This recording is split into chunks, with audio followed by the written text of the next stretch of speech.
Those were my lips. If you want that. Welcome to the E4 podcast. As always, I'm your host, and with me today are some special guests. We have Juan.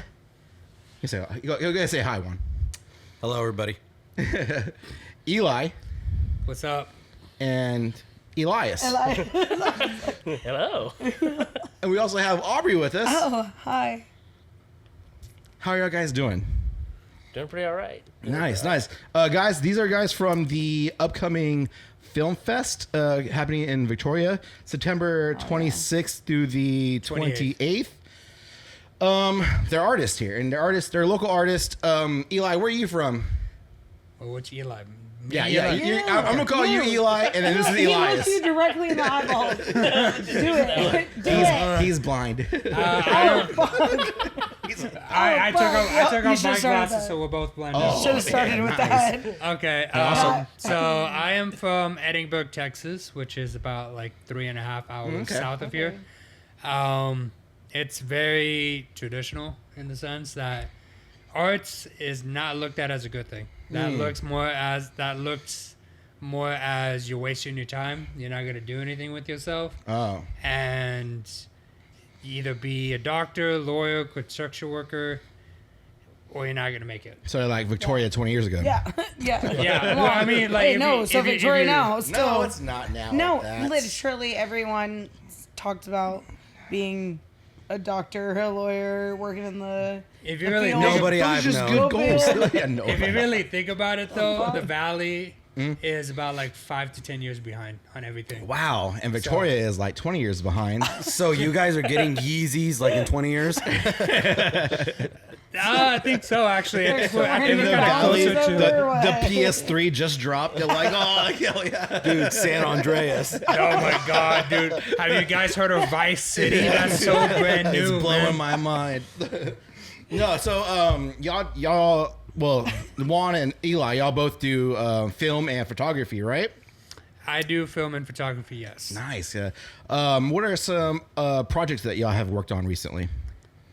Juan, you want to go first? I didn't make a film this year. I normally do like independent films and whatnot, but this past year I worked on a film with this dude from Hollywood named Joshua Schultz.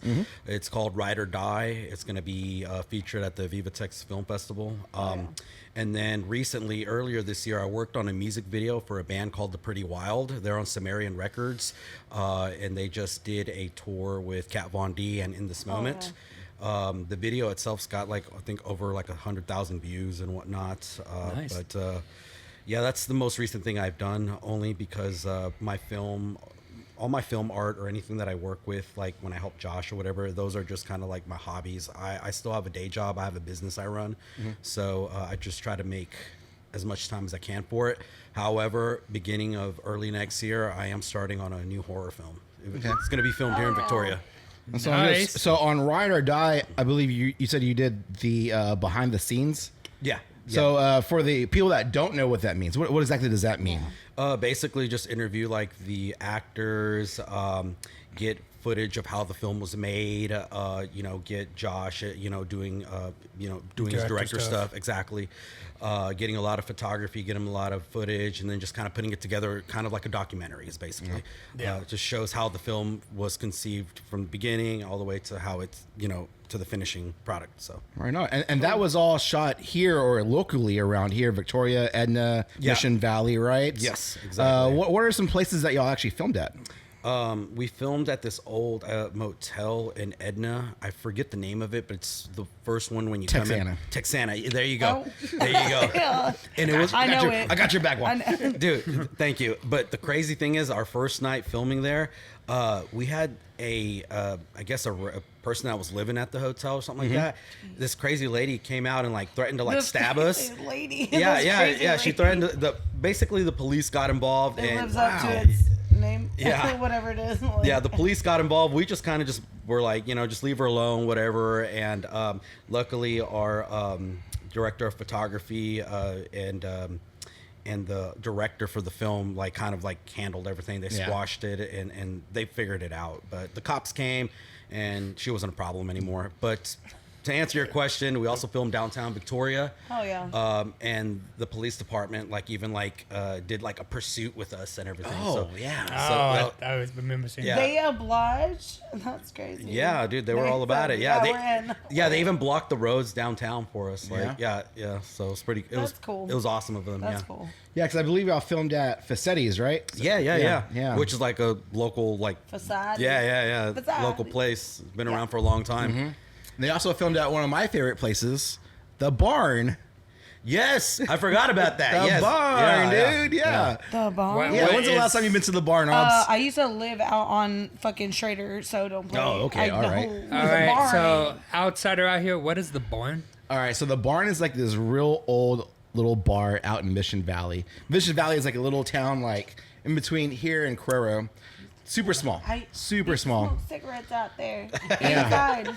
Yeah, so that's what it is. It's literally a bar in the middle of nowhere, like Inside. good old honky tonk kind of fucking place, dude. So it's like a bar or something, or like a It is a restaurant? bar. It's a Okay. bar and grill. Yeah. But they serve like great food too. Like their burgers Oh, are I fucking know. Yeah, great. I know yeah. what If the you've place seen is now. Ride or Die, that's where the bad guys are hanging out at. Yeah, that's what I was thinking of. That's crazy. Yeah, fucking That's- wow, dude. I saw the barn in that movie. I was like, oh shit, the barn! Like hell yeah, let's go, dude. I live here. Fucking Even though crazy. It's like kind of out of town. And Eli, what about you? You also do film as well, right? Yeah, I do a mixture of film and photography. So, all right. I try to do a lot of concert photography and just like singular portraits of different things that catch my interest and stuff like that. So it's like if you look at my portfolio, it's a mixture of a lot of weird different things.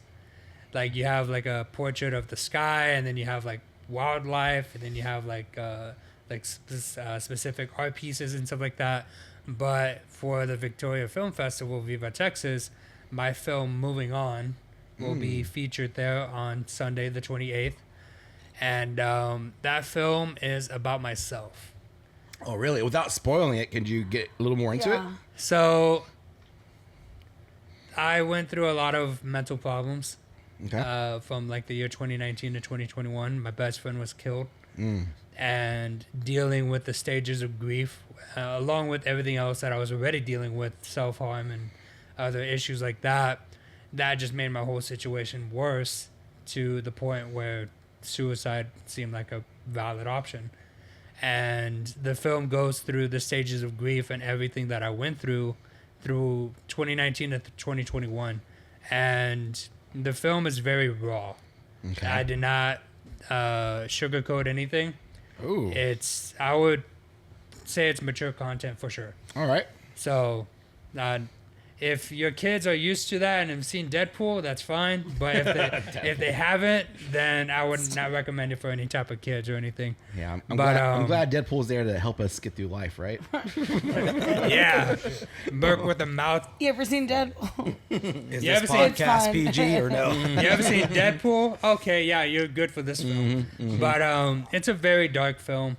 It's very real and it's very grounded, and it's very hard to make because like I had to recreate it to write it, and then I had to remake it to shoot it. Right, so I get what you're Grow saying. up. Yeah. I get what you're saying. That's I imagine that being really hard. yeah, I mean like really diving back into certain traumas. Yeah, wouldn't that be like re-triggering yourself almost? Like I sometimes. did on a lot of Yeah. instances, and like during the process of making the film, there was a lot of times where I had to just like step out of the room because the acting and the makeup and everything was so real, God damn, dude. right? So, in the instance of like what happened with my best friend, I worked right across from her apartment. So when I went to work that morning, I saw everything.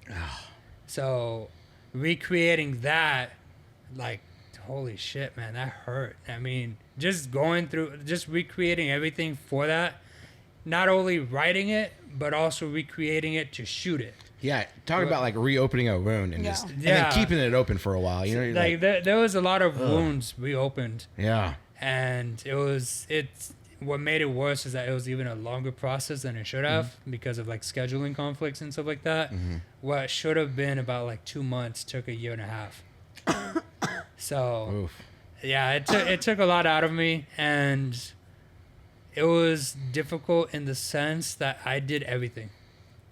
I was writer, director, camera, audio, grip, behind the scenes. I did everything by myself. Yeah, I didn't have a team. One man show, man. One man band, legitimately, and it was tough to do everything. And like, you got the writing, you got the filming, and that you watch it all back in editing. Like it was very hard emotionally, and I'm glad it finally freaking finished. Yeah. But yeah. Well, that's cool that we get to see it here at the Film Fest. Yeah. I am very That's gonna be- glad Yeah. you guys get to see it. It's my story, so it's like really personal to me. Nice, dude. And Eli, you have a little Short art gallery Eli. going on? Yeah. Coming this 26th, we're going to be doing a small, well, I can't say it's small anymore, but it was supposed to be like a small type of art event called Hasta los Huesos.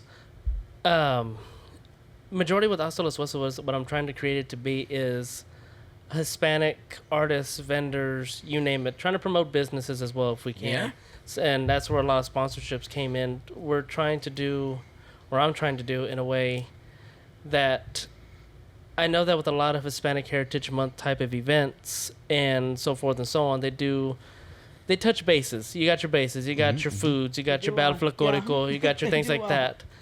With Hasta los Huesos, I'm trying to go a little bit deeper in a way. Try to make artists show their own style of Hispanic artists, their own type of Hispanic art, their own ideas. But in a way, trying to bring out ideas that they've had over the years, either family traditions, cultural things that some people never heard of. I have a young lady that's going to be coming and touching on Gurandismo. That's a big time cultural thing for a lot I don't even know what that is. Yeah. I was like, wait, Real quick, explain that. Real quick. Yeah. explain, because what the hell? Gurandismo is kind of like a lot of people call it black magic. Ooh. But Yeah. in a way, Gurandismo is kind of like the other half that's not talked about as much, which is majority like your healing people, actually doing good, doing good things. They're not like your witchcraft, the chusas, stuff like that, the black magic, pin at a doll type stuff, get back at your ex. Yeah. They're more like healing people with herbs, helping people spiritually. Like witch doctors and stuff like Yes. Okay, I love all me right, some, all right. So- I love it some stones and jewels Yes. and things like yeah. Kind of like also how they always had the tradition of the evil eye, things like that. That's what. Yes, Ojo, yeah. exactly. Ojo. Oh gosh, my grandmother used to do one that was a white sheet over the body, and then you would actually get. It was supposed to be a machete, but my family still does it, but they do it with a knife. Okay. And it was made for I'm out. certain people who would have like their spirits, like if they would be in a bad car accident or they were really scared about something, they would have this thing where they would say that the soul would leave the body, that they got so scared. You know how like kind of cartoons you see people turn all white, the soul leaves all their white body. and the soul comes out. Yeah, that's what kind of like what they would talk about. With that, with a blanket over the face and the knife, they would pray a prayer called, I know it wasn't the Our Father. It was some type of long prayer. It was hard for me to even understand at I some don't know. point. There's a lot. There's like the Apostles' Creed. There's that one. Yes. There's a lot of different And ones. they would say it really fast, and they would do it 3 times over the body. And suppose that would bring back the soul to the body, and then they would call for you, and things like that. So we have a lot of different types of artwork coming out this day to try to touch bases on stuff that isn't talked about. Yeah. Because I know a lot of people, sombreros, ponchos, things like that. It's bringing more stuff, deeper to what we are. Hoops. Yeah, exactly. Like, No, I like that. That's super interesting. so God damn, I could talk about that shit all fucking day, dude. Just Yeah. because that's interesting as hell to me. Ponchos, yeah, I'm in. Because like even like I remember like my grandma laying me on the bed and running that egg around on your Yes. body Oh. to get rid of ojo. Yeah. And they'll What? say a prayer, and that was like some right. Mexican magic kind Yeah. of shit, Yeah. And it's like that's something unique to our culture here, Yeah. like, I know. But So, it's not. It's also very not talked about. It's not very everybody mainstream. references to black magic, or they Yeah. go right off the bat. Oh, it's the lady in the hood, black hood. Or what is and another things word like for that. it? Is like that Bruja stuff? Is that another word for it? Yeah, but they dabble more into like the black magic stuff. Okay. And like people are like, oh, Gurandismo or Guranderas, you know. Yeah. Oh, that's that black magic. No, there's two differences between. Yeah, it's the not two. necessarily Yeah. evil, right? It's just Yeah. you know. They don't consider them necessarily good people, but in their way of doing things, Shamans they and heal shit, more people. Like, it's shamans Yeah. and shit. Like, They that's- said they're not looked good upon when it comes down to the church. They don't They just see have that an as a accent. good thing. I can see But that. with cultural background and people, they would seek them out for help when no Yeah. one else could. Yeah, You know, your Ed and Lorraine Warren type stuff. You know what I mean? You knew who to call. Which I mean, I like art That from. little Conjuring. Yeah. Yeah, I mean, I feel like even like some of the religious art and the supernatural art from our cultures are both great. I love seeing Yes. both. I mean, it would be cool to see a mixture of the two, right? Like, but Yeah. I don't know. That's kind of mixing black and white, you know, right there. It's called But- contrast. Why don't you do it? Yeah, Miguel? that should, right, dude? You ever So, heard of it? I mean, angels and demons and some black magic stuff. I mean, it's all. I feel like it all lives in the same realm in our heads, at least. We could, like... Could I mean I can paint Right now, I mean, we can technically pull it it does right because you now. can't have one without the other. exactly right. Yeah. Which is kind of crazy how I feel like as far as the church here, the Catholic Church, the Christian Church, Yeah. whatever you want to say it, just doesn't acknowledge any of that. Yes. But, I mean, And that's what the big thing about this event is for them to bring out arts that keeping it family friendly. Yeah. Don't get me wrong, because like I said, I'm as an artist, I do nude artwork, I do fashion artwork, I do all kinds of stuff, but yeah, but with Canceled. I only lasted 5 minutes. are you going to have any of your own artwork in the show as well? As a you matter are. of fact, I'll have me and my parents included into the show as yeah. well. Oh hell I, yeah! fun fact, I actually own one of his artworks. Hell Oh yes. Yeah. His ass cheeks. He's just He Not sold- the he sold- TikTok like, one. one of the nude he sold me one of his OnlyFans photos. 0 out of 500, yeah. It was actually a rose. First Like, print I'm- sold. zero out of 500. Don't know why they haven't sold yet, really, but we're trying to figure it out. Still work in progress. We're getting copyrighted. You know, they compared me to Jennifer Lawrence, so you know what I mean. We got to check for I was this a stuff. pizza. Oh yeah, man. That sounds good. Now these artists that you're bringing on, are they all local as well, or are they from Yes. all over? For now, they're all local. Okay. I'm hoping that this will become an annual thing. That this one will become a good turnout. Yeah. We'll get quite a few people coming looking at it, and then we can start expanding on more ideas that are maybe not in the family friendly. I guess you could say in area. More mature. Yeah. So then people can know what to expect with this year's first one, and then next year we can bring more stuff out, and then maybe expand it to the Houston, the Austin, the San Yeah. Antonio areas. We'll be even Valley. having a car show, the Valley as well. We'll have Yeah. a car show that day. Try to We're get gonna some have percent. Suggestion: during the day it's PG, and then after dark, well, Yeah. no Yeah. rules. Yeah, after dark, Everything bro. but- Yeah, Everything After dark. goes. Yeah. all the city lets me stay there at the E4 gazebo till after dark. 10 o'clock. Then we'll be good. Man, yeah. Sounds like some pretty interesting artwork will be displayed there Yeah. as well, dude. What I like the mix. I like the film stuff and the artwork all Yeah. at a place that you can go. cool. You know. I think that whole weekend is called like the Victoria Arts Weekend. Something Yeah. like The that. weekend of the arts So- kickoff. Arts kick. Okay, Is okay. it still Yeah. a festival? Kickoff. So it's a weekend full of arts in Victoria, and I'm just so proud to be a part of it. I'm not even from here, but it's pretty cool that I've been a part of this film Yeah. festival Cool. since the beginning. So Yes. Yeah. my dude. tattoo We like that. documentary screened at their first film festival, and I've been a Nice, part of the dude. festival since. And Oh, now yeah. I get to be a sponsor. Well, welcome to the So- community, dude. That's freaking badass, dude. Yeah, so starting the weekend of the Victoria Arts Weekend, or whatever he said. Hey, I don't really What's know called? either. Yeah, I think knew it was it's- something like that. The Yeah. weekend of the I arts said it kickoff, I perfectly, think it's what it's The called. And then I Wait, blanked, that and then guy I just said whatever he said. But right. starting We're off in. the We're in. weekend of arts. There you go. Starting off the weekend of arts, it's Little Eli, Yeah, on Friday. Little Eli, and the Victoria Yeah. Arts, the Victoria Art Walk. Okay. So there's his and the Victoria Art Walk, which would be in downtown Victoria. Yes. And me being not just a filmmaker, I'm a photographer too. I'll be a part of that also. Hell yeah. That's So, cool. Yeah, I think there's also a pub crawl going on maybe the same night. Jeez. I think I so. saw something because normally the art walk is about walking around. Yeah. They might have incorporated some bar. I saw someone's post. I think it's 5D about- Tavern as well. I'm mistaken. I haven't been able to look. Downtown has grown a lot. I don't know when the last film fest we had here was. Last year, Was it around this last time. year? Was it last year? We Yeah, had one? since it started, it's gone. It's been like every September. September. Yeah. About like this, the 3rd or 4th week of September. Yeah. Cool. It's Yeah, good. so we hope to see you there, Miguel. So Buy tickets. Both of y'all. that's when we first started. Like, he would recruit me to bartend at the film festivals, and That was a long time ago. So a long time ago and that's when we That was became, Anthony doing it. Podoni, Yeah. Podoni was That doing was it. when we started that. We would and help that's when, out. like, Shout out to my no. boy Jake Ramirez, dude. He did some film stuff. Sumerian photography. Yep. Yeah. Yeah.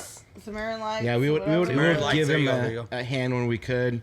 Whenever they needed bartenders at the film fest, we would always be like, yeah, sure, dude. That's how. Well, that's not how I know this guy, but That's how you got mixed That was up one- with that this was one of crowd. our that's how we first gigs. started hanging out. Yeah, that was That's one of how our we first gigs. Started, yeah. Yeah, it Was was. the film festival. And then shortly after that, we started making our own films. Like we got inspired off of Jake. Like I was Wait, like, wait, oh, we could do our own. Are we films. talking about the right type of films or? Oh no, there were. Well, it depends on what you mean by right. All right, I mean, they were right, but they weren't right at the same time. Like They weren't. They were literally like, her breath smells like dog shit, and that was like, it's just sketch, Aubrey. It's just sketch. We don't mean it, Aubrey, Yeah, but it's just a bit. they were very in poor taste. I will say that. And But, Everyone starts off somewhere. yeah, we started off somewhere, but before we were podcasting, we're doing that. We were making full on. Well, when I started filmmaking, I was in sophomore year. I was in 10th grade at my high school and whatever. There was an audio video production class and whatnot. And I directed my first film in my senior year. Okay. So I was about 18 at the time. Yeah, you're a young one. I was pretty young. And after I got out of high school, because I'm not allowed to touch the equipment anymore, I started shooting on my phone. Yeah. Oh, yeah. So I had a iPhone 7 at the time. Okay. iPhone 7, Miguel doesn't know anything about that. He's an Android. That's true. Me too. He doesn't know. Me too. Yo, Open OS. I shot some They good know film off nothing Androids. about I'm phones, just gonna okay? say, but Just iPhones are also good too. Just okay. lame. Continue. Whatever. Continue. Yeah. But I started off with the iPhone 7, like a $50 gimbal and a $20 mic. Yeah. That's how I started off. Out of high school, away from all the fancy equipment. That's how I started. And 2-3 years after, I got my first camera, which is the camera that I used to shoot my movie. Mm-hmm. Right, and it's just like a $1,000 camera. Damn, dude. So I mean, legitimately, you can start from anywhere Yeah. with anything. Yeah. You just gotta know what you want to do and do it. Yeah, I think what you said, just do it, that's really what it is. Just do it. Just do it. Yeah. A lot of people come to me about podcast ideas, and I'm like, yo, you own a phone. do it. You could do anything on your phone. You could film video. You could record yourself. Everything. This little piece of technology has everything you need. Now it does. Yeah, now it does. Well, even back then, what year was that? 2010. Still, yeah. Well, yeah, starting Around there. 2008, 2010. Yeah. That's when phones started to have cameras. everything, Yeah, it started having- everything, yeah, you I mean- could film it on your phone. I remember we started Nowadays, out on a Note somebody 8. just asked me the other day. They're like, "What kind of phone do you have?" Because you took a picture and posted it. I'm on an iPhone 14. I'm not even updated. That's crazy. What And are they, the like, iPhone- thought it what was are they cool. on now? They just announced. I don't know. I'm like, They I don't just know. announced the Did you say iPhone 70? 17. 17. They just announced the iPhone 17 yesterday. Okay. So they have. So you're only a few models behind. Yeah, and I paid for it. Yeah. And I paid. Yeah. Well, to be fair, Apple releases a new phone every year. Every so year. you're what, I 4 just- years, three years So behind? I went from the 11 to the 14. That's how long I had to wait to get an update. And now we're in the 16s. It's crazy. I went from the 7 to the 12 and then the Yeah. 12 to the 15 Pro Max. Yeah, you look, can gotta jump skip some into. years. Wow, Phones are expensive. well, yeah, legit. My phone. I'll never get an Android though. Okay. Got straight. Okay. Got it. Yeah. Okay. Damn. All right. No, you left me hanging. He slapped my thigh. Damn it. Oh, He does. normally you gotta pay for that kind of action on here. It's on film now. I'm thinking about just No, going back to an no. old landline. You know. That way we could get all the spam calls because it doesn't even matter if it's landline or phone. You still get spam calls. Yeah. Sadly. Man, speaking of People weird are so topic, weird, but right? landlines, I always wonder what could you do with that network because all the landlines are still up, but who actually uses landlines these days? Businesses. Business. I Do was they? gonna say. I was like, yeah. I mean, that's probably about it. Businesses. Maybe my grandparents. That's probably still a fraction of the usage. No, actually, No, my but there's a grandparents lot. already have iPhones too, oh, and they're Yeah. already like No, close but to it is 80. businesses. I wonder that how long it's gonna have be until they start landlines. taking them all down. Like, guys, we don't need all these lines. Like those old everywhere. Then- payphones. but then what? that- Wait, I wait, was wait. about to seen a mention the payphone in payphones. years. But then what? What? People are gonna call the managers directly? Like, what the fuck? I mean, why can't You a have to business be- have a cell phone? Who's answering the cell? Whoever's Whose working in the cell phone business. is it? The one- There's gonna be a cell phone laying there and just Think be about like, Dodge. "Oops, We I have a- forgot. I left it on silent." Yeah. That'd be funny. The would be. fuck? You Yeah. need landlines still. I mean, I Has could to. silence a landline phone. Dude, what would happen to call centers? Like, aren't they all landlines? Oh, Dude, Customer service, like, I don't know if that would still like customer exist. service is already in the I was into shithole. the shithole. Yeah. It's already in the shithole because they already majority of them transferred to what's it like the automated messages. dude, yeah. Can you imagine Already calling in customer shit service hole. and like a dude's like you can hear like he's driving and you can just hear Excuse the me. like the highway and the Working wind. It's customer like, hey service. man, I'm like on vacation or something. I'm a server. Yeah, I don't know. I always think about that. Come I'd see me. be driving around just seeing like fucking landlines and stuff. I'd be like, why is that still there? Who's working on these answering networks? that You know? phone? Yeah. That's cool. Walmart But representatives. let's go ahead and we'll take a quick break and then we'll come right back. We all know that Dodge City Saloon is a place where you can have a nice drink and a good time. But did you know that you can also get some amazing food right out of its own kitchen, the Armadillo Cafe? I'm talking burrito tacos, pizza, hand-tossed wings, and the best burger in town, the Dodge Burger. But just don't take my word for it. Try it yourself. They're open for lunch Tuesdays through Fridays and for dinner every night of the week. And if you go on the weekends, you might even see me there. Stop by, say hi. Thank you, Armadillo Cafe, for sponsoring this episode of the E4 podcast. Now back to the show. Dude, beautiful, dude. You're so good at that. She Oh is, my dude. god, I'm better. Turned off the damn Dude, camera. I missed one time, dude. I missed one time. I was like, oh, Aubrey, take over. Ever since then, I had her do it. Everybody just starts clapping. Damn it. Your shit, dude. Nothing, dude. Chill. You good? She did say that was a good size. Use your- Welcome back to the E4 podcast. We're here with the Film Fest people. We still have Juan, Eli, and Elias. Aubrey still with us, Okay. hanging on. What? I'm here. Okay, all right. I'm not queer, but I'm thinking about it. Yeah, so we're talking about the Film Fest on September 26th through the 28th, right? Got it? Yeah. Nailed it. All right. So what are some of y'all's favorite parts about the Film Fest? Like, what are your favorite things about it? I'll go first, I guess. All right. Ladies first. Now, Juan, take it away, dude. Take it away. I've got a lot to say. Beauty before age. Oh. Anyways, I do gotta say he looks better than me. Handsome. so my favorite part about the film festival is getting to meet new filmmakers, actors, being able to put this stuff together.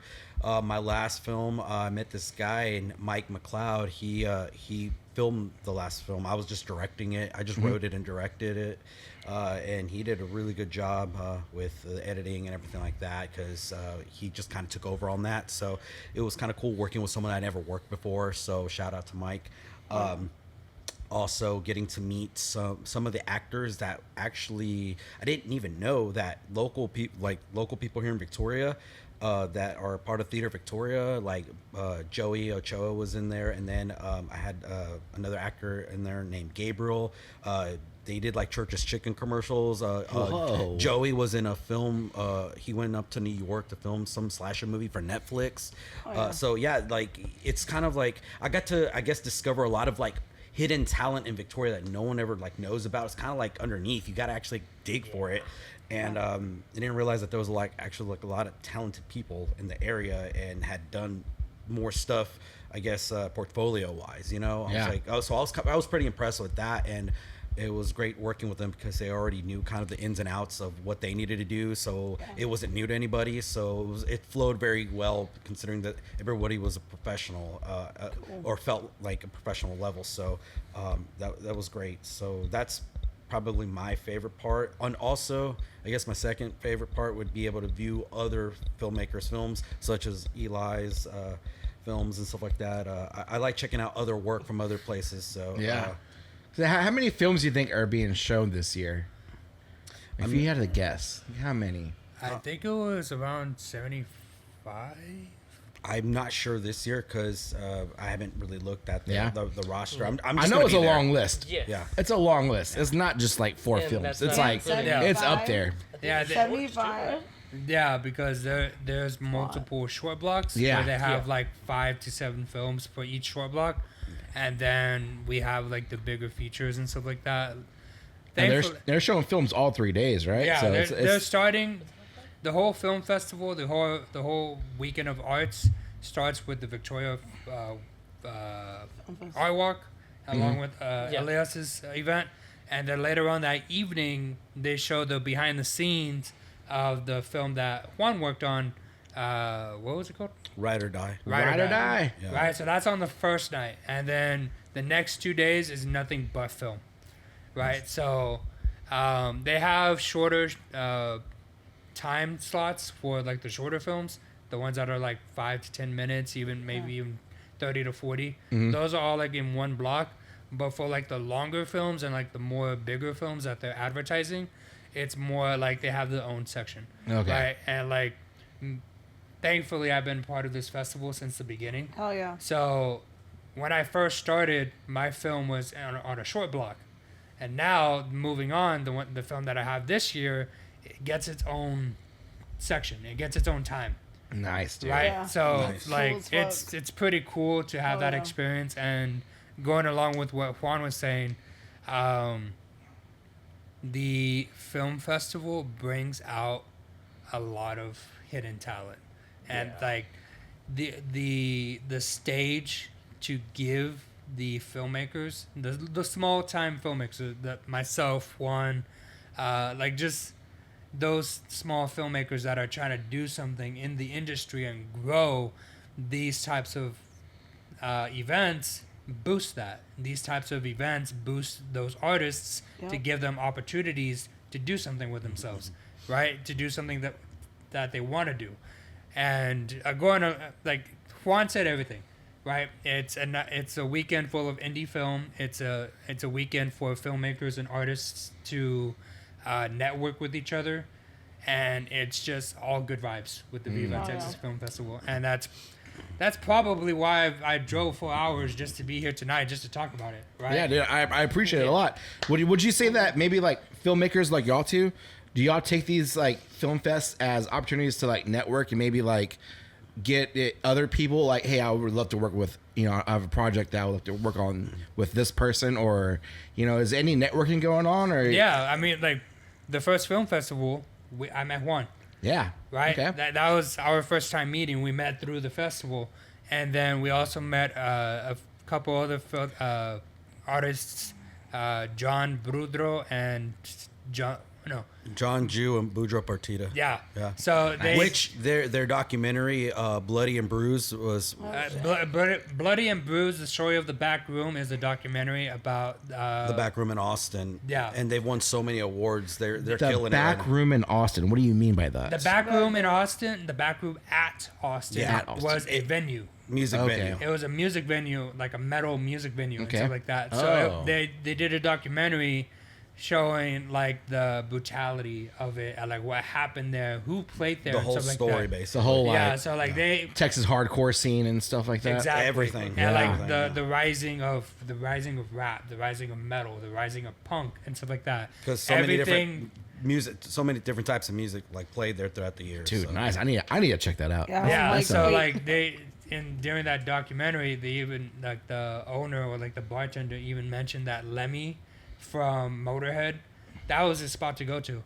And, like you would just go to an arcade machine, and, like stay there the whole night, just playing at the arcade machine. Like that was his place to go, right? And like Pantera played there, the Dangerous Toys, and other like other bands and stuff like that. And we wouldn't even have seen that film or even met John or Boudreaux if we didn't go to the film festival. If it Right. wasn't for the film yeah. festival. Film festival. Going back to what you said about networking, that's how Joshua Schultz reached out to me. Is I met him through the film festival, and the next thing you know, they're reaching out to me. And it's like, hey, we just want to help with these films and whatnot, this music video, whatever. So I've been pretty blessed with being able to work with Josh and stuff. And he has another upcoming project. I think he's doing another horror film, or doing his first horror film, and hopefully we can get all that figured out, and can't wait to work on that as well. Yeah. So and none of that wouldn't have happened without the film festival. So I would still just be doing my little art films or documentaries or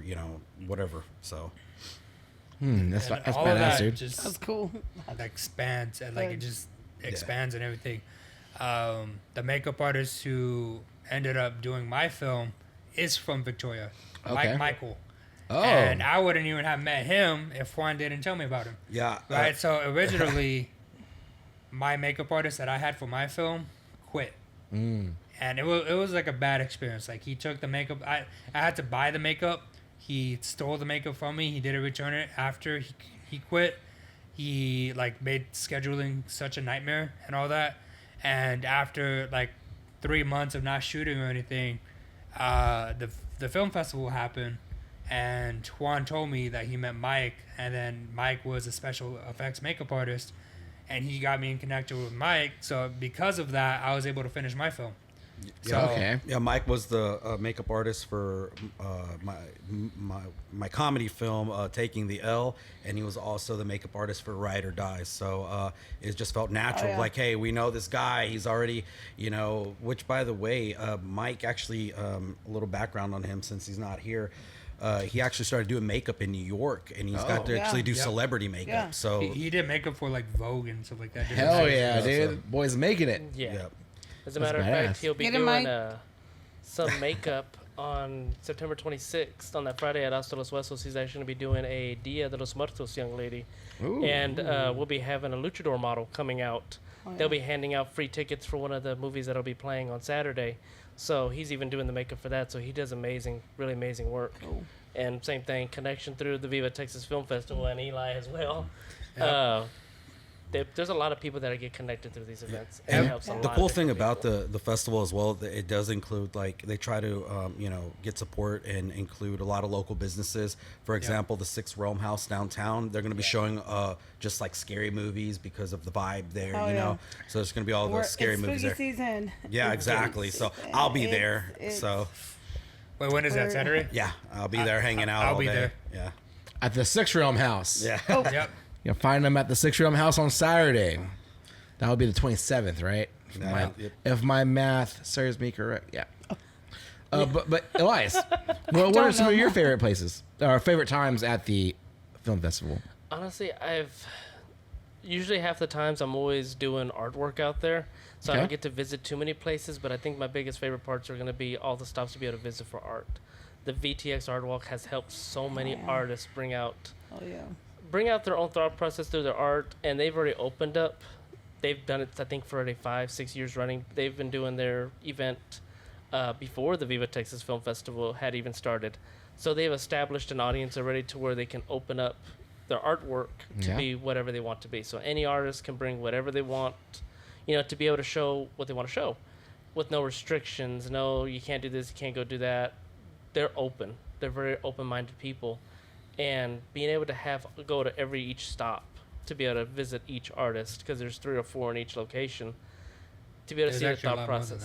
I think sometimes they even have the last art walk that I was at, there was probably about like 15 to 16 in one building. God. And as a matter of fact, I think that's where I met you as well. Oh yeah, you were right across from me. Yeah. So the VTX art walk. Yeah, so there was Stacia, myself, Elias right across from me, like 2 other people across, like going across. There was a 3D printer artist. Yes. And I don't know if you know Pokemon, but I got a little Haunter. Oh, I know Haunter. Yeah, I got Gengar tattooed on my leg. I don't, Miguel. I don't know if you know Pokemon. I do know Pokemon. I love Pokemon. I just Do you didn't know? know if you As a matter of fact, I think that's where I met Stacia as well. Yeah, she was was next to me. Right next to him. Yeah, so I mean, like, legitimately, this festival and just the weekend of arts, the tradition of having it every year just spreads throughout the artists. I mean, like, everyone there loves art, whether it's film, photography, painting, sculpting, 3D, or just makeup and all that. Like, everything is a part of it. And the right? best part, and people buy. That's the most amazing part about it. Is that they've established an audience to where you'll sells.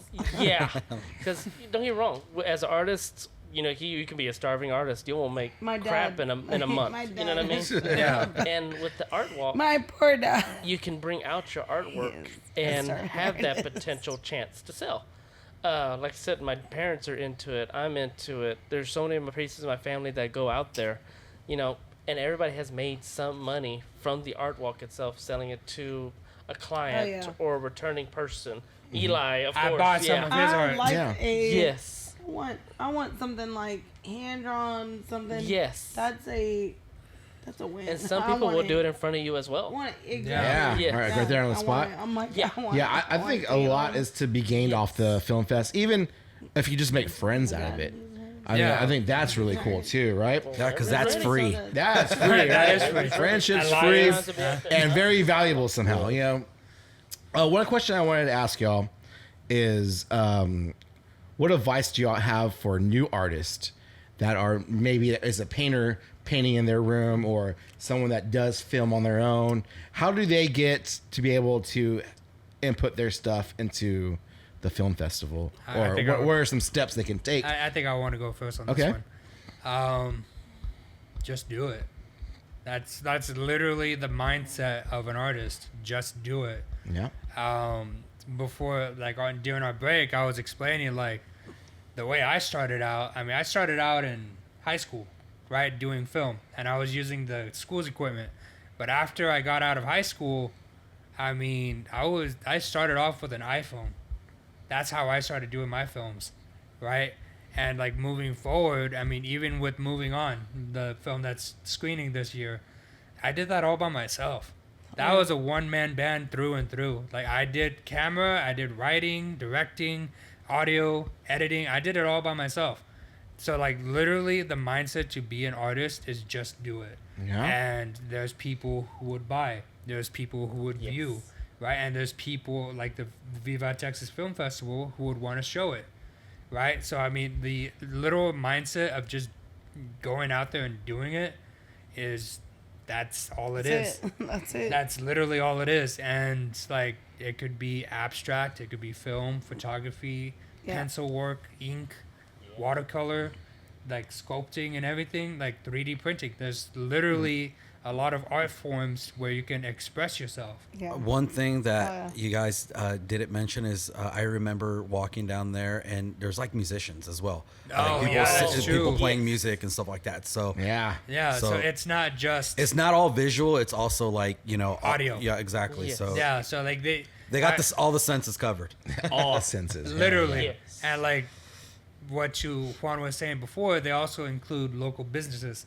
So not only do they include musicians who are playing down the street, they also have the arts, and then they also have culinary. Oh, Right, yeah. so they have- That's an art, dude. Yeah, exactly. One of my so like favorite a lot arts. of Exactly. the small businesses that are included into the It's the festival small are local eateries, local restaurants, and stuff like that that partner with the festival to be a part of the whole thing, right? So you got audio with the music, you got culinary for the taste, visual and sound, like everything is Yeah. there at the festival.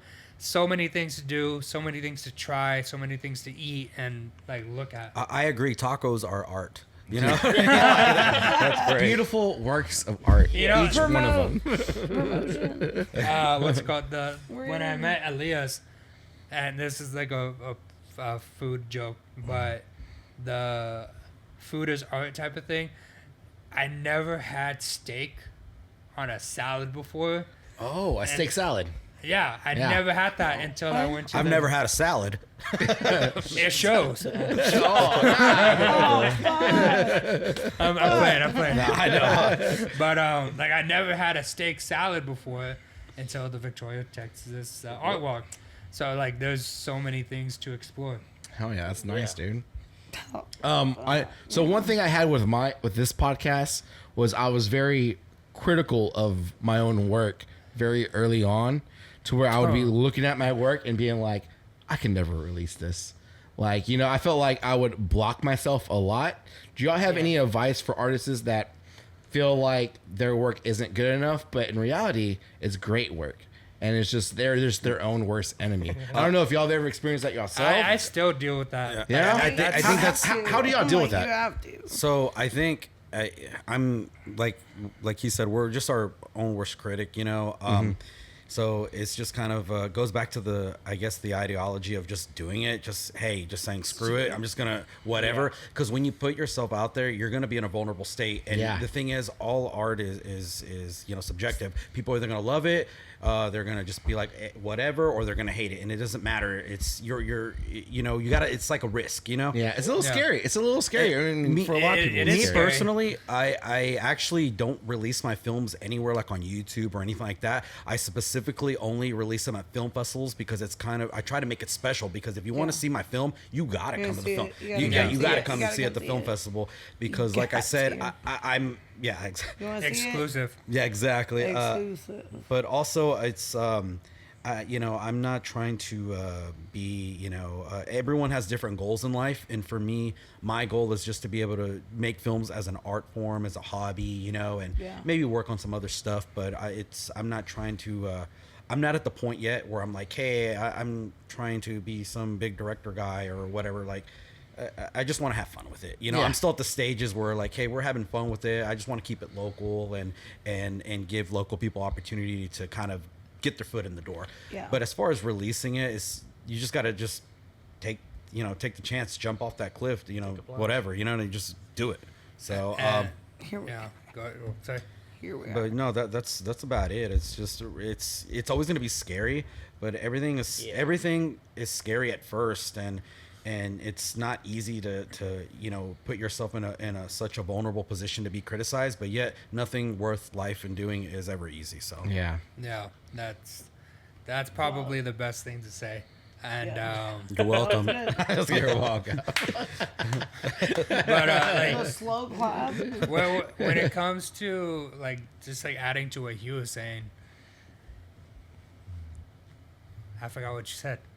A lot. I know. I felt like I was talking forever there for a minute. It's a Well, when it scary comes to like experience. releasing, like the self-critic thing, that's always going to be hard. And like even now, I suffer from that. Like I'm a self Own worst. worst critic, Yeah. right? And majority, like all of my films, like I have majority of my films on YouTube already just because they're so old. I bash on myself so hard. Like it gets to the point where like I'm so negative with myself that I don't want to release it. Like I just don't want to release it. I don't even want to see it just because like when it comes to like being a perfectionist like myself, like I'm always like I could have done that better. I could have done that better. I could have done that better. If it makes you feel better, like majority of people who are going to judge and criticize you, like they don't even have a film. Like, yeah, so, I know, that's very true. And that Never done it. That's Never true. That's true with any walks of life. That's Like if someone's like, "Hey, dude, that dude's You're a shitty giving me bartender," it's like, anxiety about your how much brew have you anxiety, 'cause poured? I've You know what I never mean? Like, Yeah. you haven't done it before. and that's like where the whole thing like gets to. I'm a more self-critic, but I know like for the films that I do, majority of them are about mental health and connection, right? So I may not think it's perfect, but like when I release it, someone connects to it.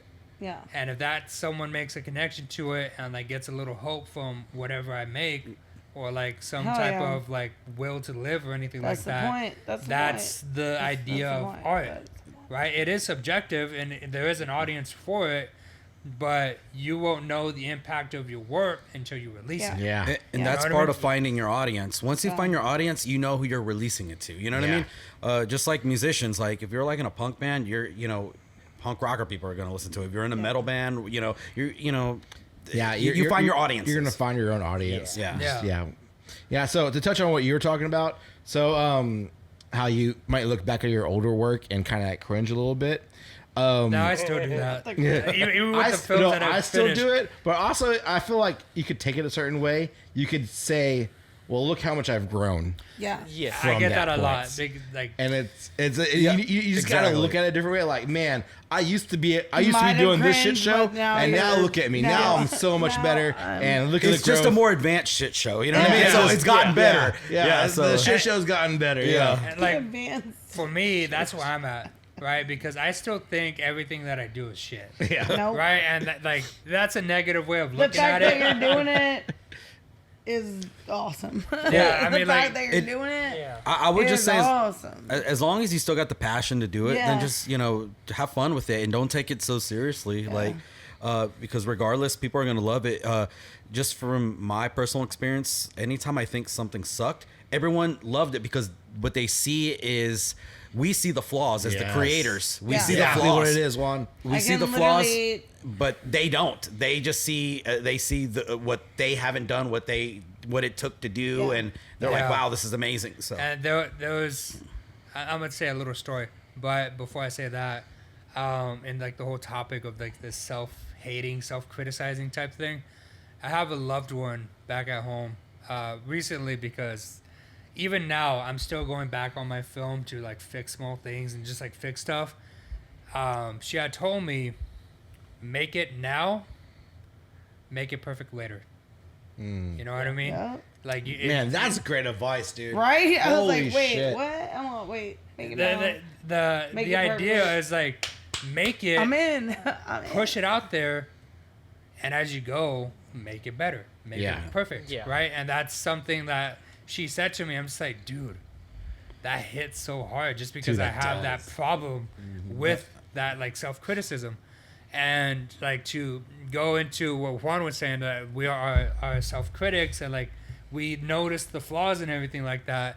I worked on a film called One Day at a Time that screened at the film festival a few years ago. During filming, I changed the shutter speed while recording. It's such a slight difference. It's a super, super small difference in lighting, but I noticed it. Super small. Like I just changed shutter speed like 1/10 of a second. I noticed it. No one else did. And that's how like detailed that creators are. That's how detailed on like how we do our work, right? And like that's those are the small things that we criticize ourselves for, but no one else even notices. And that's a small detail because I don't know if I would notice if I do it on my camera. It's like a tenth like that. And dude, like honestly, you shouldn't take it. You shouldn't be so hard on yourself. I think you should just, just focus on putting out the work because first of all, nothing is perfect, and when you do anything in life, quality doesn't matter because that comes with time. You know, that comes with doing it. So, you know, I've only been doing it a couple, you know, I've been doing it maybe 5-6 years. You've been doing it since you were 18. You're only going to get better. And like I said, nothing's ever going to be perfect. And everything is a matter of opinion at the end of the day. So, yeah. So, I mean, like, just keep building. And like you said, like looking at my old work, it was like, yeah, that's a crap of shit. But like now it's just like, it's a bigger crap of shit, but like it's better, right? It's more well thought out, more built. You know what I mean? Maybe better executed, but like you're doing better, and the idea, that's what you need to. The idea that's what you need to take is with keep you. moving forward. Yeah, dude. The idea is keep growing. Me being a fan of like trashy like B movies and stuff like that, growing up on Trauma, like I didn't care about quality. I just wanted to escape reality and be entertained.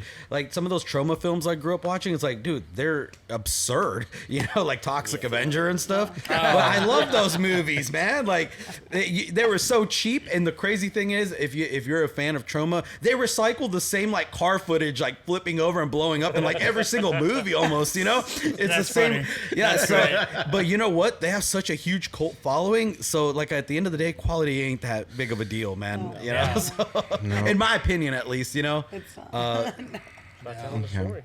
All right, well, let's take one more quick break, and then we'll come back and we'll talk some painting stuff with you, Elias. Sounds good. We'll be right back. Painting.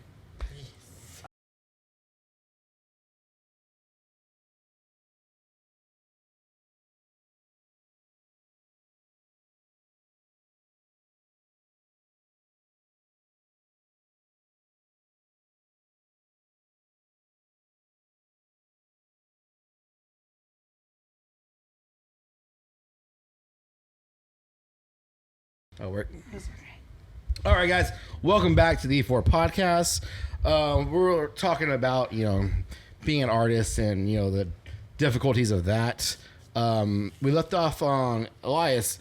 Do you have any trouble when it comes to the process of creating art, or how do you battle that and get through it? Honestly, through music and movies. Sounds like a crazy idea, but the majority of my ideas come from music or a movie. Something that seems like the only thing that could ever get me out of a block. Because either that, I have the same problems just like Eli and Juan. I can get stuck on a block where I just feel like, man, this ain't gonna work. This is just pushing the boundary too much. Yeah.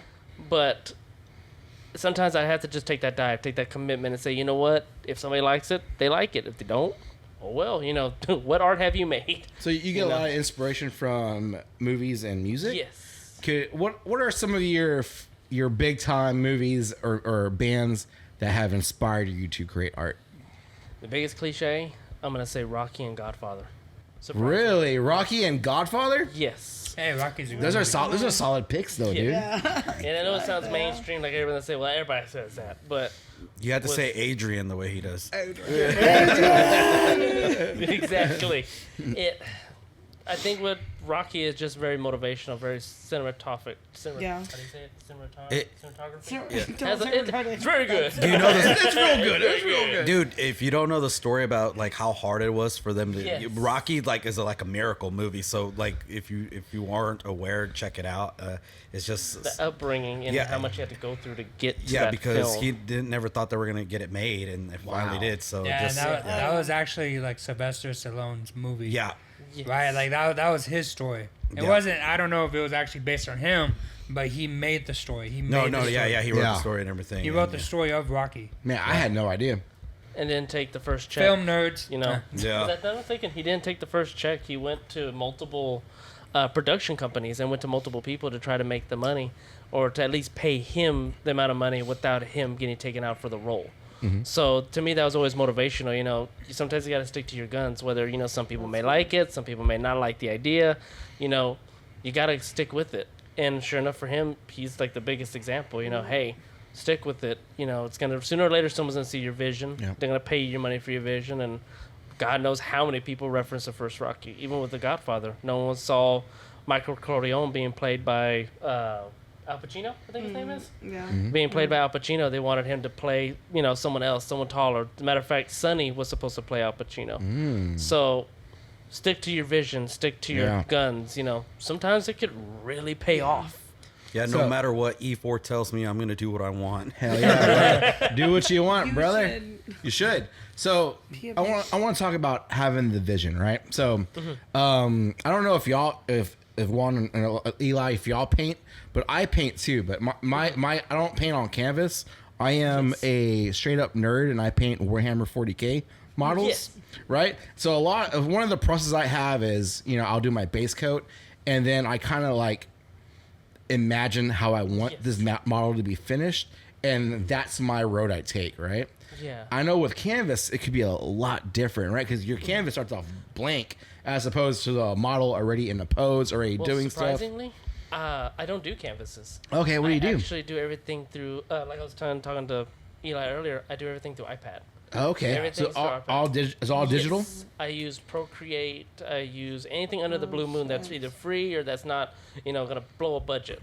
Wow, dude. But my artwork is actually a mixture of photography and drawing. So everything you see is usually typically a photo reference mixed into the actual finalization. So are you saying that you start with a photograph? Yes. And then you just add your digital art to it to alter it and... Prime like, example. what's the the process on that? The prime example would be my charros. They started off with, you know, just the body. It was just a regular mariachi band. You know, I took the photo. I was like, I want to create something more with this, but I don't want just, you know, a mariachi person, you know, playing his instrument. So from there, I took it from being just a plain mariachi to, okay, you know what? Let's make it a little bit more undead. Oh. So took the head off, straight off. Just, you know, take the head off the body. Okay, there's his outfit, there's his hands. Luckily, that day that I took the photo, the man's hands had, he had like skull gloves on already. Oh, wow. So I was like, okay, you know what? That's what kind of gave me the idea. So you know what? Let's venture off of that. Let's just see where we go. So I was like, let's take off the head, let's add a skull. Okay, from a skull, add on a sombrero. From the sombrero, okay, he needs to change his colors. Let's change it to an all green outfit. Oh, yeah. Change it up. That's what I think is a good example. I do. Yeah, that's really cool because you use the source work to actually progress the artwork itself. Yes, that's wild, dude. I've never been able to just freely draw an idea. Mm-hmm. So using photography, since that was my biggest thing for a long time, it's really helped me venture off into the drawing stages. Mm. So I don't have to exactly start from scratch, blank canvas. Okay, how am I gonna create this vision to be something more, or what I'm seeing? Okay, you know what? Let me get a model. Let me get a person. Okay, stand right there. This is the pose. This is the idea. Snap. Go home. Start from that scratch. Okay, let's take this out. Let's take that out. I want a cemetery background, or I want something in the background. Okay, put this in. Put that in. So I always try to call my artwork figure it out. Yeah. Because that's pretty much how I did it. Is just figure it out. Any artist who's scared of drawing, who's scared of this, just figure it out. You never know. Something might piece together. Yeah. So photography and videography has a real technical side of things that I'm in the middle. I'm in the middle. I'm gonna say this has a very hard learning curve. Like, you know. Yes. Did any of y'all go to school for this, or did y'all just pick it up and started learning? So for me, everything's been self-taught. And just to touch on what you asked earlier about the paintings, I used to do canvases a lot, but my process, I would just start off with a pencil and I would draw everything out, and then I'd come over and paint it, and then I'd add my layers, and then at the very end finish off with my strokes, and pretty much leave the black and dark colors to the end. So that's my process. As far as photography goes, I don't do much photography unless it's spooky season, because I'm actually I'm pretty niche photographer. I do horror art photography. If you see my Instagram, you'll see some of my stuff where people's like, "Oh, that's great special effects makeup." It's like, none of that is makeup. That is all photography magic. Nice, dude. I use Illustrator, Lightroom, and Photoshop. I use just Adobe stuff. Nice.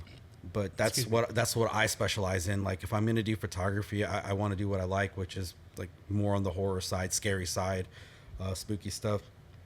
But that's kind of my process with that. And I think that the more mediums of art you learn, the more you can kind of like, do crossovers. because Yep. even with hard media or paintings like that, you can actually digitize them. So just like him, he can take a photograph and then kind of use it as a starting base, and then he kind of uses it as to add on to it digitally. So And adding to what he does. When we done? oh no, I was just gonna say I'm just gonna say I've just been self-taught. What he does, what you do, what he does, you do.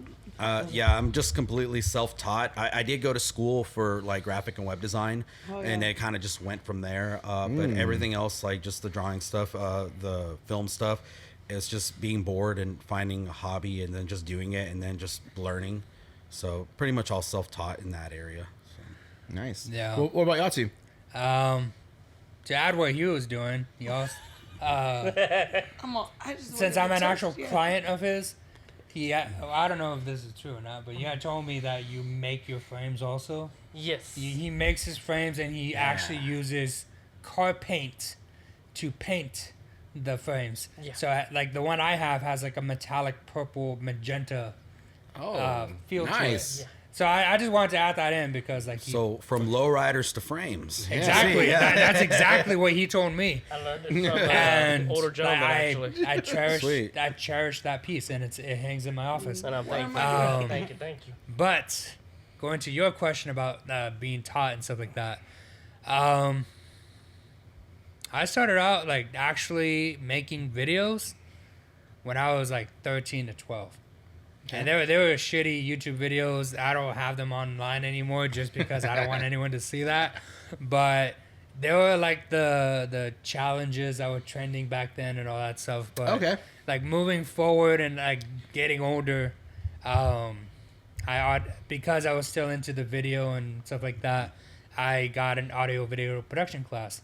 So they didn't really. What I learned from that class was like the basics of it. Like what type of equipment you'll be using, what type of lenses they are, what type of audio equipment, what type of microphones and stuff like that, what are certain positions called in a movie set and stuff like that. And like that was the film side of things. And then I believe it was my junior year where I took a photography course in high school. It was just for like a semester. But there I learned the artistry of film and video, because like for this type of thing you use it for both. And it was more of like composition, how to compose a story with the lens and stuff like that. What's the difference between focal lengths and the technical sides of things, right?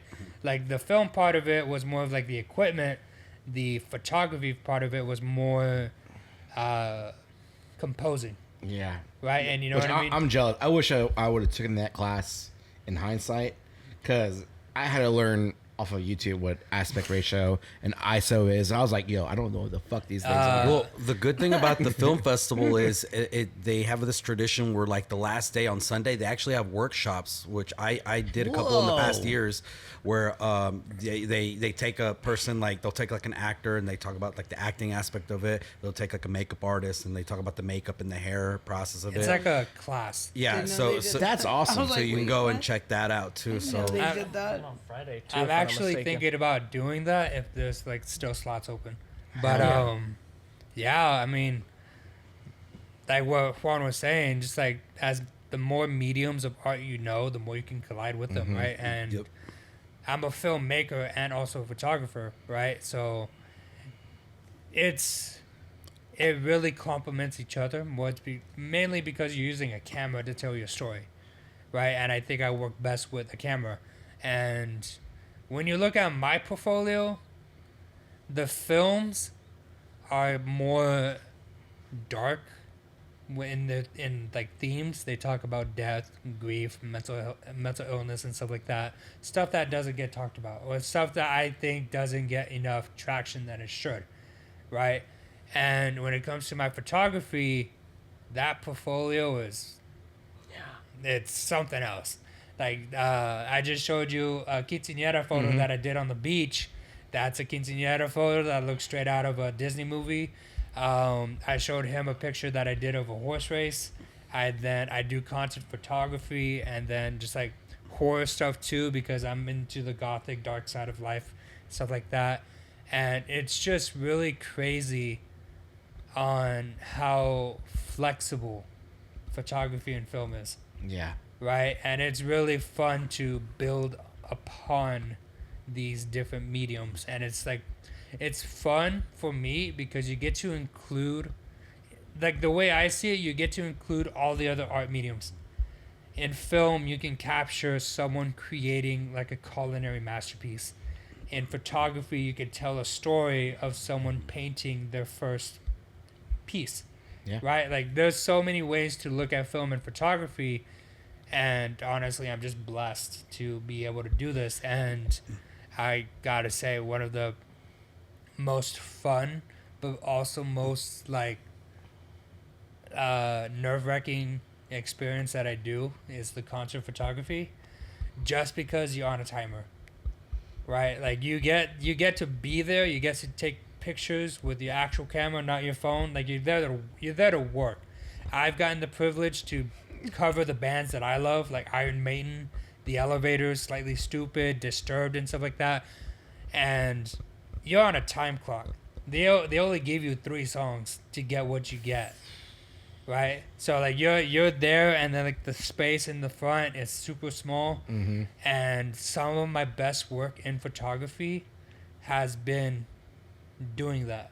Oh yeah. Yeah. Right? Like it's been spur of the moment type of things. And like there's the type of photography where you can sit down and create it, like what Elias does. And sometimes I do too when it comes to like the certain like jobs and stuff like that. And then there's the spur of the moment photos where it's like a live action sports or live action like horse races or concerts, right? Like those are spur in the moment. You get what you get. If you get something great, awesome. Yeah. If you don't, I mean, I think that's the whole like creative versus capturing, right? Yeah. So like when it comes to like what Elias does, like he captures to create. Mm-hmm. Yeah. Right. And then when it comes to what I do with the concert photography and like the high intensity stuff, it's more capture to create. Like he creates to capture, I capture to create. Yeah. Right. So I make something out of nothing. He makes nothing out of something. If that makes sense.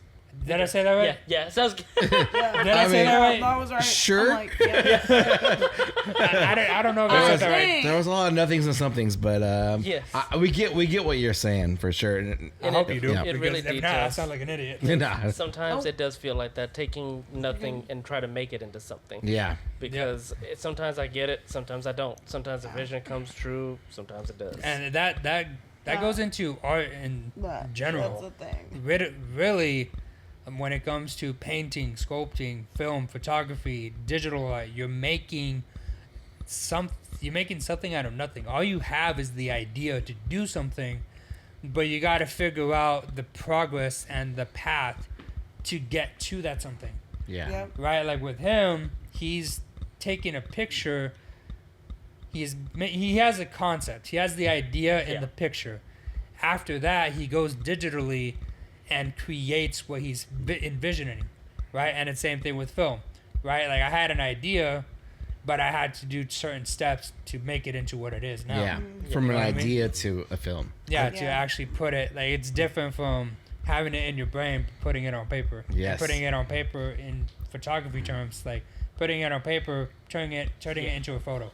Putting it on paper, turning it into a film. And I think taking that's my what identity. art is pretty much, is that transition period, right? Yeah. Getting it from here to whatever medium you choose. Yep. That is I think all art. visual That's arts crazy, is just the yeah. perception of the artist. You're Yes. just showing what you see. Yeah. Yeah. You know, whether it's on a camera, canvas, in your mind, whatever, you're just showing the world what you see. You show the world what you see and what you feel. Yeah. Is there any Stop kind taking it of out of my mind? okay? Stop. All right. Is there any kind of art that y'all haven't done that you want to get into? That's a good question, because I kind of just I've done so many mediums. So For me, I think it'd be short films. Short films? I've always been. It sounds stupid. I know No, it doesn't at all. No, But- That's what I do. That's what we're here for, Elias. Yeah. That's literally what we do, dog. We do, but I You don't got want two to anymore. filmmakers right here. We can do something. He goes, that sounds It's stupid. like- Looks at y'all. He's like, I like the. he's like horror networking, aspect. collaborating. Nah. Oh wait, the film festival does that? You know, I think I'll just skip that. Yeah. You know what? You can take it to the workshop. I think I need it after all. I mean, like when it That's when what it I'm- comes to that Why do you question, look at me when they so say what kind of short films nah. would you do? I'm like, oh. Horror. Horror? Sounds dumb, but No, that doesn't sound bro, dumb. you got Tell you you got what. two different Yes. horror film dudes right here. and it sounds dumb, but since I've seen a few on YouTube. Don't get me wrong. I've Okay. seen some people try it, but I've been told so many old Mexican horror stories of I don't even know what they call them. There's some type of little Mexican gnomes or something like that. Duendes. Duendes. Yeah. There we go. Oh, These wow. are all like Duendes. Mexican folklore legends. Yeah. Yeah. Make movies Yeah. about those things. Ah, that'd Well, be pretty hey, bad. I'm filming a Yes. horror movie next year, so Somebody- you're welcome to come along and I love to. yeah, just be part of the crew. I and guess, to I guess see I'm stuff out. like that. I guess I'm out. Well, hey, you got to drive a long way, and I don't know what your schedule's like, but Because Well, you know I what? never When see it many comes people to talk film, about it, you know, I'll clear up No, the schedule. that's cool. All right, cool. That's definitely an Yeah. area that I feel like. and maybe some way do these films so because my thing was always like passing the story on to future generations, and I think no one really talks about those horror stories. Yeah. They know the La Llorona, they know things like that, but like you said, the duendes, you know, the lechuza, you know, things like that. There's so many aspects to so many different stories. As going to your back to what you asked about trying different mediums Yeah. or wanting to, I feel that a lot of people just focus like kind of on the main mediums. It's like painting, drawing, photography, like the main ones. But there's so many other mediums out there that people might not know about, like airbrushing, woodworking. Yeah. I actually got Framing. I was lucky enough to Framing, work yeah. with Trey Gannum doing custom caskets for quite some time. That's art too. Exactly, and that's something that no one would have ever thought. It was just Trey's idea one day, and next thing you know, I'm in the shop and helping him design everything, and and that's just an art form that it's actually used now. You know, by you see custom caskets now. It's a Yeah. thing now. Yes. You know, it's become something. So it's just a matter of Different having a forms. vision. Yeah. So art is applicable to anything. So it's trying to find for me. I think is trying to maybe do a medium that's not so popular. Yeah. I don't know. I might do woodworking next. You know what I mean? I don't know. I mean, you do taxidermy, and that even in itself, that's That's like, not very popular. that's unique. It's, Yeah. I've been told it's a dying art, and but there's still like a demand for it. So and what I'd like about taxidermy is it challenges me in so many different aspects, from sculpting and airbrushing, chemistry. Yeah. What do you think about the niche little taxidermy? How they create animals, like the mythical, like they'll do like something crazy, like a jackalope. Oh, that's that's kind of how I started. Oh, you know? really? Yeah. The first thing I ever worked on was a jackalope, and I kind of fell in love with it, and then I ended up going to school for it. I moved away for a couple of months. I lived in a remote cabin, and I mentored under a master taxidermist. Wow. And yeah. So it was pretty cool. What type of Karate Kid story is that? I know, right? You know what? That'll be the Thank next you, film. Sensei. The story of taxidermy. I watch it. No, Dude, but- that's awesome. Yeah. Fucking having a little taxidermy sensei, fucking learning the way. I don't know. JR Dude, was a was little Jackie Chan rough around the there? edges. Yeah. But Yeah. yeah. Eli, anything for you? Any kind of medium that you wish you could have more time to maybe dive into? Yeah. For the life of me, I cannot do graphic design. Oof. Like I can do photography. I can do cooking. Like photography. Oh, I said photography. I can do film, photography, cooking. Sometimes like painting. Not the best at it, but I can still do it. But like when it comes to graphic design, what the fuck? Like I can't figure out Photoshop for the life of me. Just all the tools. It's too many tools. You know? Exactly. Like when I do photography, everything that I do is straight from the camera. Mm-hmm. I don't add anything. I don't take out anything, right? Everything I do is straight from the camera. So you're pretty raw when you do everything. Yeah. Oh, yeah, dog. Well, Just raw dogging that art. Yeah. it's raw media, but yeah. Yeah. I see where y'all's minds are at. That's what the moment of silence was. Yeah, Raw raw. light. Was anyone going to bite? I was like, yes, I will. Aubrey, what about you, Aubrey? Oh. What kind of art would you do if you could, have time to put aside to any kind of SpongeBob. craft? Did What? you say SpongeBob? SpongeBob? SpongeBob. You know, funny enough, I have a Doodle Bob tattoo right there. Bob! Mia hoy minoy. How old are you guys? Do you know SpongeBob? I'm old My- enough. My dad is an artist. I'm younger than you, so I'm My just trying to dad figure is a out. graphic artist. That's what he does for a living. Oh, really? Yeah. Yeah. That's pretty cool. My dad's an artist. He Cool. is a struggling.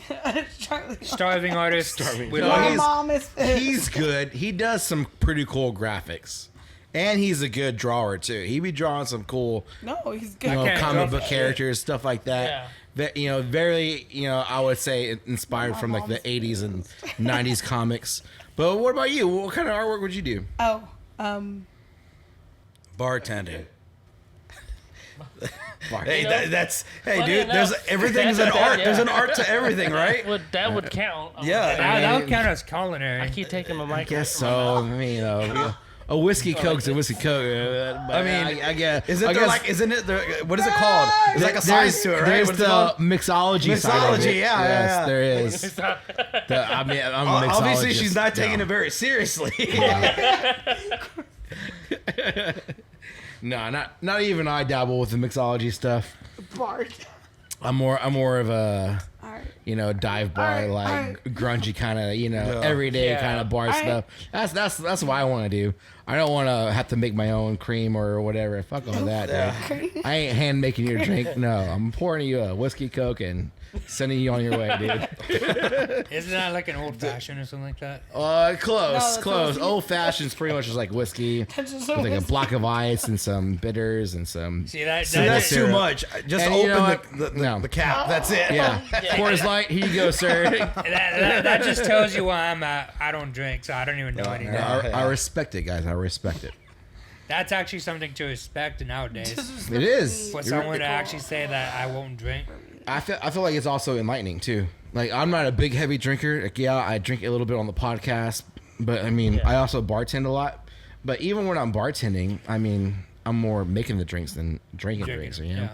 So I mainly just bartend for the social aspect of things, which I feel like is another art form that we haven't talked about yet. Is the social side of things.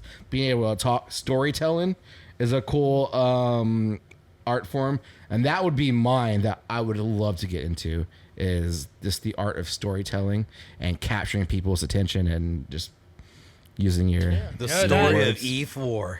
Humble Yeah. beginnings. humble beginnings. That is actually Yeah. a side of any art, really, is the storytelling aspect of it. Yeah. I mean, like, we covered the technicalities of, like, what it's like to work on set, but we never actually discussed the storytelling aspect of it. Like, Yeah. what's it like writing a script? What's it like coming up with an idea for a script? How do you tell a story with a lens? How do you tell a story with a canvas? You know what I mean? That is a really deep conversation to Yeah. have. And you know what? I think we might have to have it next time because I believe we're a good hour and a half in, and we're about ready to wrap things up. As he tells his customers, we're cut off. Yeah. If this was the bar, the lights would be turning on, and Cameras you go know, off, we can kick the hell out. That's yeah, what's going get on. out! It's 2:00. Get the fuck out of here. Yeah. My shirts. But yeah, just one more time, guys. Guys, September 26th through the 28th, we'll have the what was it? The kick off the arts. The weekend of the Weekend of the arts. Arts. Weekend of the Arts. Kicking off Kick with off. Yeah. You gotta say Victoria slow. Art Walk and Mr. Elias's event. Then we have the behind the scenes of Ride or Die following right after that. It'll actually be Then- shown at the De Leon Plaza, Yeah. same time Yeah. as Hasta Los Cool. Huesos at. Right or Die. It's won some 7:30. awards. It was won some Film Fest awards too, right? Yes, it actually Ride or Die. The biggest ones, the most notable ones, it won awards at the Cannes Film Festival. In Yeah. France. Yeah. Yeah. So that was pretty legit. Yeah, guys. Congrats to the whole team. So Yeah. Congrats. Yeah. Definitely. Awesome. Congratulations, guys. There's plenty of things to watch, plenty of artwork to see, plenty of food to eat. That weekend of weekend of the arts kickoff. Yeah. Weekend, like I said, September 26th through the 28th, downtown Victoria.